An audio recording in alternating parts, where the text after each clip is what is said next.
Assalamualaikum warahmatullahi wabarakatuh. Ananda sekalian, ketemu lagi dengan Ibu Wisnarti. Ibu berharap saat ini kita berada dalam keadaan sehat walafiat. Dan Ananda sekalian, apapun kondisi saat ini, Ananda harus tetap semangat dan rajin belajar. Nah, pada video pembelajaran kali ini, kita akan melanjutkan materi tentang kajian statistika, yaitu penyajian data dalam statistika. Yuk, Ananda sekalian, kita simak materinya. Baik Anda sekalian, Ibu akan jelaskan mengenai penyajian data. Dalam statistika, penyajian data itu ada beberapa bentuk. Ada dalam bentuk tabel, ada dalam bentuk diagram, ada dalam bentuk kurva. Nah, dalam hal ini yang akan kita pelajari adalah penyajian data dalam bentuk tabel distribusi frekuensi. Kemudian penyajian data dalam bentuk diagram, ada diagram batang, diagram garis, diagram histogram, dan diagram poligon. Kemudian penyajian data dalam bentuk kurva Ogive. Ananda sekalian, pada video pembelajaran kali ini Ibu akan jelaskan bagaimana cara menyajikan data dalam bentuk tabel distribusi frekuensi, kemudian penyajian data dalam bentuk diagram batang, diagram garis, dan diagram lingkaran. Sementara untuk kurva Ogive, diagram histogram, dan poligon akan Ibu jelaskan pada video pembelajaran berikutnya.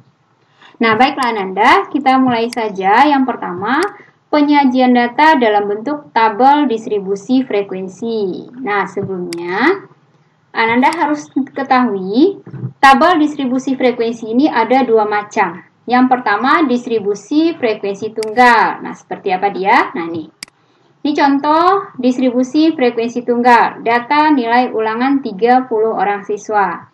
Nah, nilainya itu ada 40, 45, 50, 60, 70, 90. Kemudian frekuensinya ini. Nah, frekuensi ini apa artinya? Ini, nilai jumlah siswa yang memperoleh nilai 40 ada 2 orang. Kemudian jumlah siswa yang memperoleh nilai 45 ada 3 orang. Dan seterusnya, jumlah siswa yang memperoleh nilai 90 ada 5 orang.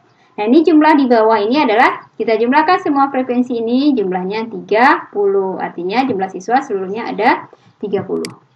Berikutnya, ada distribusi frekuensi berkelompok. Nah, kita lihat contohnya, ini ada modal PT Angin Ribut. Nah, modalnya itu ditulis dalam jutaan rupiah, 50 juta sampai 59 juta, ada 16. Kemudian yang modal 60 juta sampai 69 juta ada 32. Nah, dan seterusnya. Nah, seperti ini. Nah, sekarang coba Ananda cermati dua bentuk tabel distribusi frekuensi ini. Ini namanya tabel distribusi frekuensi tunggal. Kemudian ini tabel distribusi frekuensi berkelompok. Nah, coba Ananda bedakan dari kedua tabel ini.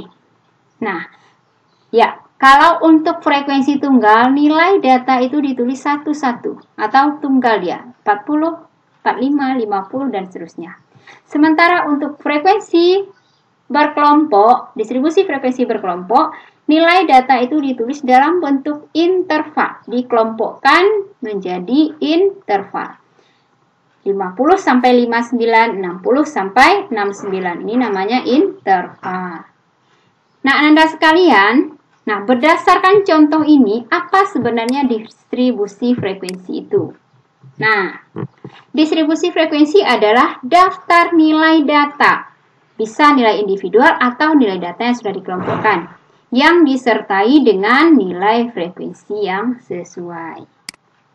Oke, langsung saja kita lihat bagaimana cara menyajikan data dalam bentuk tabel distribusi frekuensi, khususnya frekuensi berkelompok. Nah, untuk menyajikan data dalam bentuk tabel distribusi frekuensi, kita harus tentukan 3 hal dulu. Yang pertama, kita tentukan dulu rank, kemudian banyak kelas, kemudian lebar kelas atau interval. Nah, setelah 3 ini kita tentukan, baru kita bisa menyusun data atau menyajikan data dalam bentuk tabel, sesuai dengan banyak kelas dan interval yang sudah kita tentukan tadi. Kemudian data itu disusun dari terkecil hingga terbesar. Nah, untuk menentukan rank itu adalah selisih data terbesar dengan data terkecil. Kemudian, banyak kelas kita gunakan aturan Stargess. Aturan Stargess itu adalah K sama dengan 1 tambah 3,3 kali log N, logaritma N. N itu adalah banyak data.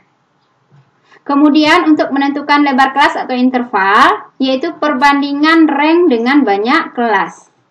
Nah, Ananda, tentu saja nanti dalam perhitungan K atau banyak kelas dengan interval ini akan kita peroleh bilangan desimal. Nah, untuk itu kita lakukan pembulatan. Di sini pembulatan itu harus kita bulatkan ke atas. Tujuannya nanti agar semua data masuk dalam tabel. Nah, untuk lebih jelasnya Ananda kita lihat saja sebuah contoh. Ini misalnya diketahui data usia 50 pegawai di suatu perusahaan. Sebagai berikut. Nah, ini datanya. Usia 19, 23, 18, dan seterusnya sebanyak 50 jenis usia.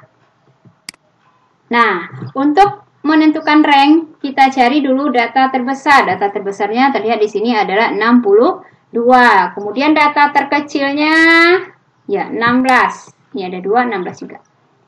Nah, hingga kita peroleh rank adalah data tertinggi atau data maksimum dikurang data terendah atau minimum, yaitu 62 dikurang 16 sama dengan 46. Kemudian banyak kelas 1 tambah 3,3 log N. N-nya ada 50, berarti log 50. Log 50 ini bisa kita lihat pada tabel logaritma, kemudian juga bisa kita tentukan dengan menggunakan kalkulator. Nah, logaritma 50 ini kita dapatkan 1,699. Kemudian kita kalikan 1,699 dengan 3,3, peroleh 5,6067. Tambah 1, sehingga banyak kelas itu secara perhitungannya 6,6067. Ini harus kita bulatkan ke atas, sehingga pembulatannya menjadi 7. Kemudian interval. Interval adalah perbandingan rank dengan K. Jadi ranknya tadi 46, K-nya 7, sehingga kita peroleh 46 dibagi 7, 6,57 secara perhitungannya. Ini juga kita bulatkan ke atas menjadi 7. Nah, Ananda, setelah kita dapatkan banyak kelas dan interval, kita susun tabel distribusi berdasarkan banyak kelas dan interval. Banyak kelasnya 7, lebar kelasnya atau intervalnya 7. Nah, kemudian menentukan frekuensinya nanti kita pakai sistem teli. Nah, Ananda sekalian pernah melihat panitia pemilu pemungutan suara? Nah, untuk menghitung suara itu mereka menggunakan sistem teli. Ditulis satu-satu, ya. Nah, kita lihat. Ini datanya tadi. Kita buat tabel dengan banyak kelas 7. Berarti banyak kelasnya 1, 2, 3, sampai 7. Lebar kelas juga 7. Urutkan data terkecil dulu. Data terkecil tadi 16. Data terkecil 16. 16 intervalnya 7. Berarti kita hitung 16, 17, 18, 19, 20, 21, 22. Jadi interval 7 itu sampai 22, berarti 16 sampai 22 ini kelas pertama. Kemudian berikutnya kita mulai dari 23. 23 kita hitung lagi sebanyak 7. 23, 24, 25, 26 sampai 29. Kemudian ini kalau kita lihat intervalnya tadi 7, ini 16 ke 22 tambah 6. Nah, kita biar gampang kita tambah-tambah 6 aja lagi.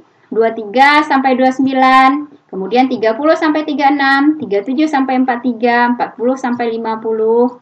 Nah, ini masing-masing intervalnya 7 sampai 64. Nah, mungkin ada pertanyaan kenapa sampai 64? Data kita cuma sampai 62. Nah, tidak masalah Anda sekalian. Data 62 itu ada dalam interval 58 sampai 64. Berikutnya, cara menentukan frekuensi kita teli. Mulai dari 19 itu pada kelas pertama. Nah, kita tulis 1 di kelas pertama ini. Kemudian 40 ada di kelas ke-4. Kita tulis lagi 1. 38 ada di kelas ke-4. Tambah lagi 1 garisnya. Nah, berikutnya seperti itu kita lakukan, kita teli. Nah, biar gampang menghitung, setiap hitungan kelima itu kita ikatkan. Nah, sampai nanti data yang nilainya 55. Nah, nih. Dari teli ini kita hitung, barulah kita dapatkan frekuensi. Nah, ini kelas pertama frekuensinya 5, kedua 7, dan seterusnya. Untuk mencek apakah teli kita sudah betul, kita hitung lagi jumlah frekuensinya. 5 tambah 7, 12, tambah 8, 20, tambah 14, 34, tambah 9, 43, tambah 5, 48, tambah 2, 50. Nah, ternyata sudah benar jumlah data kita semuanya adalah 50. Nah, inilah tabel distribusi frekuensi untuk data berkelompok, Ananda sekalian.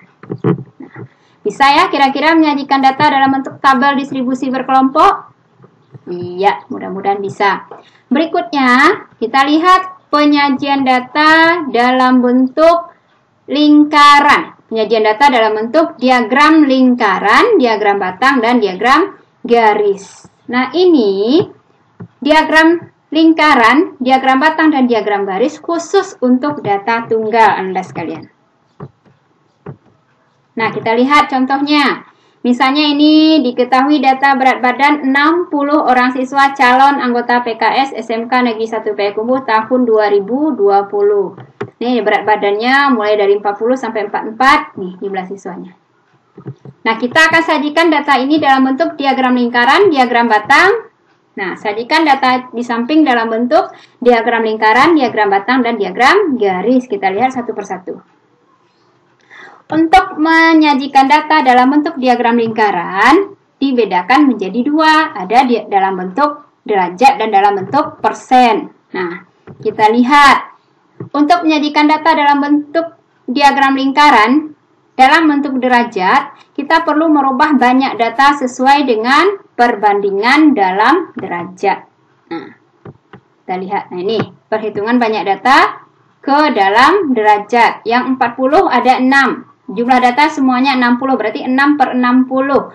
Derajat satu lingkaran penuh itu ada 360 derajat. Sehingga kita peroleh untuk 40 kilogram itu 36 derajat. Begitu juga untuk 41 yang beratnya 41 ada 12 orang. 12 per 60 kali 360 dapatnya 72 derajat. Sampai berat badan yang 44. Nah, ini dalam bentuk derajat. Kita konversi perhitungan data itu dalam derajat. Kemudian dalam bentuk persen. Nah, persentase maksimum itu ada 100. Nah, ini perhatikan. Berarti ini berat badan 60 ada 6. Jumlah data semuanya 60. Berarti 6 per 60 kali 100%. Ini 10%. Nah, begitu seterusnya. Ini konversi banyak data dalam bentuk persen. Nah, kita lihat bagaimana diagram lingkarannya. Berat badan 60 orang siswa calon anggota PKS. Nah, ini yang dalam bentuk derajat kita perkirakan. Kira-kira yang 41 kg itu tadi 72 derajat. Nah, kira-kira ini besar sudutnya. 42, nih. Ini 90 derajat, siku-siku. Nah. Kemudian kita lihat lagi yang dalam bentuk persentase. Nah, ini gambar diagramnya sama, bedanya yang pertama kita nyatakan dalam bentuk derajat, kemudian yang kedua kita bentuk dalam bentuk persen. Nah, inilah kira-kira diagram lingkaran. Ibu yakin ini Ananda bisa semua karena materi ini sudah Ananda pelajari waktu di SMP dulunya. Kemudian penyajian data dalam bentuk diagram batang dan garis. Langsung saja kita buatkan.